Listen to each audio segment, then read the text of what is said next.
Bueno, Ander, bagainak egun uda gazi bat amaitzeko gozotasuna biatuko zenuela seguran, hanka bikainak izan dituzu, baina hilatzen mugimendu horrek aurre egin dizu, eta bigarren, baina hankak ondo daude. Bai, pasaen burtien moduen bukatuten ez, bigarren postu bategaz, oso posik azkenien hemen seguran postu hori lortutegaz, hiletzek metrotxo batzuk hartu dauz zerainen, kajak bi eruen dauz, azkenien purbe pegitu gara, da holango talde txikietan azkenien hoberen jokatuten dauenak irabazten dau, gaur hiletzeko hoberen jokatu dau, da zorionak berari. Talde txiki hori oso hasieratik osatu da, lasterketardia baino lehenago, bagainak egun hortik ateko zara irabazlea.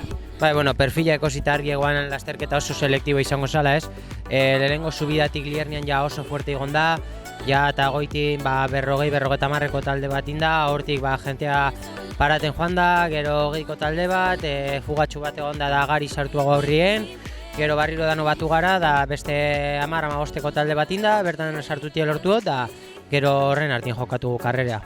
Barbarin gora ikusi zaitu jotzen, nahi zenuen, Lukas harrapatzea, nil atzean ustea, joko hori eta hankak ondo zenituelaren adierazle.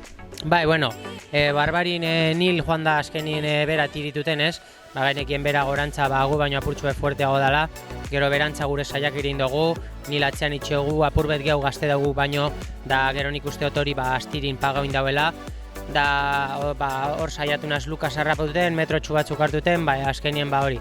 Rampak deko zen portu bat da, ez da pere konstantea, da ez dut lortu apurtutea, da gero hori, lau jun gara aurrerantza, da hiletzen mugimenduak berari garipen emontza. Hemengo gehienak oporrak hartu behar dituztenean, zuk orainik ere aste batzuk dituzu, baina gozatu beharreko profesionaletako estreinua. Bai, azkerien asko bestaparaten, aste bete barru viaji dekote Belgika arantza, bertan urrien batien korri dukote lehengo karreria, da, gogo handiz da ilusioz reto hortarako. Zorionak eta sortean. Mila esker.